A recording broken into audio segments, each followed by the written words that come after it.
14ನೇ ತಾರೀಕು ಮಧ್ಯಾಹ್ನ 12 ಗಂಟೆಗೆ ನಮ್ಮ ಕಾಲೇಜಿನ ಕೃಷ್ಣ ಚೇತನದಲ್ಲಿ ಸುಸಜ್ಜಿತವಾದ ಹವಾನಿಯಂತ್ರಿತ ಸೆಮಿನಾರ್ ಹಾಲನ್ನು ಉದ್ಘಾಟನೆ ಮಾಡಲಿಕ್ಕಿದ್ದೇವೆ. ಇದರ ಉದ್ಘಾಟನೆಯನ್ನು ನಮ್ಮ ಶಾಸಕ ಶ್ರೀಮಾನ್ ಅಶೋಕ್ ರೈ ಅವರು ಹಾಗೂ BDA ಚೇರ್ಮನ್ ಆಗಿದ್ದು ಈಗ ಮಾನವ ಹಕ್ಕುಗಳ ಅಧ್ಯಕ್ಷರಾದ ಟಿ ಶ್ಯಾಮ್ ಭಟ್ ಇವರು ಹಾಗೂ ಗಿರೀಶ್ ಪದ್ಮಶ್ರೀ ವಿಜೇತ ಗಿರೀಶ್ ಭಾರದ್ವಾಜ್ ಅವರು, ತೂಗು ಸೇತುವೆಯ ಎಕ್ಸ್ಪರ್ಟ್ ಇವರು, ಹಾಗೂ ಚಂದ್ರಕಾಂತ್ ರಾವ್ ಇವರು Swiss Singapore overseas enterprises Singapore ಇದರ ಮಾಜಿ ಅಧ್ಯಕ್ಷರಾಗಿದ್ದವರು. ಇವರೆಲ್ಲರೊಂದಿಗೆ ವಿದ್ಯಾವರ್ಧಕ ಹಾಗೂ ವಿವೇಕಾನಂದ ಕಾಲೇಜು ಹಾಗೂ ಸಮಸ್ತರೊಂದಿಗೆ ನಾವು ಉದ್ಘಾಟನೆ ಮಾಡಲಿಕ್ಕಿದ್ದೇವೆ.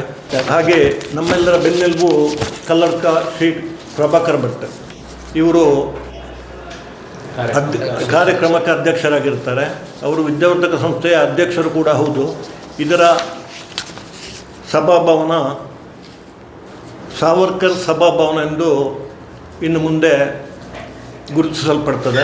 ಇದರೊಂದಿಗೆ ನಮ್ಮ GL ಆಚಾರ್ಯರವರು ಅವರ 100ನೇಯ ಹುಟ್ಟುಹಬ್ಬದ ಸವಿ ನೆನಪಿಗಾಗಿ ಅವರ ಮಗ ಬಲರಾಮಾಚಾರ್ಯವರು ನಮ್ಮ ಕಾಲೇಜಿಗೆ ಒಂದು ಕಾರಂಜಿಯನ್ನು ನಿರ್ಮಿಸಿಕೊಟ್ಟಿರುತ್ತಾರೆ. ಅದರ ಉದ್ಘಾಟನೆಯನ್ನು ಕೂಡ ಅವತ್ತು 11:30ರಿಂದ 12ರ ಒಳಗೆ ನಾವು ನಡೆಸಿಕೊಡ್ಲಿಕ್ಕಿದ್ದೇವೆ. ನಮ್ಮ ಸಂಸ್ಥೆ ವಿದ್ಯಾವರ್ಧಕ ಸಂಸ್ಥೆ ನಿಮಗೆಲ್ಲರಿಗೂ ಗೊತ್ತಿದೆ. ವಿದ್ಯಾವರ್ಧಕ ಸಂಸ್ಥೆ ಆಗಲಿ 78ಕ್ಕಿಂತ ಹೆಚ್ಚು ನಮ್ಮಲ್ಲಿ ಸಂಸ್ಥೆಗಳಿವೆ.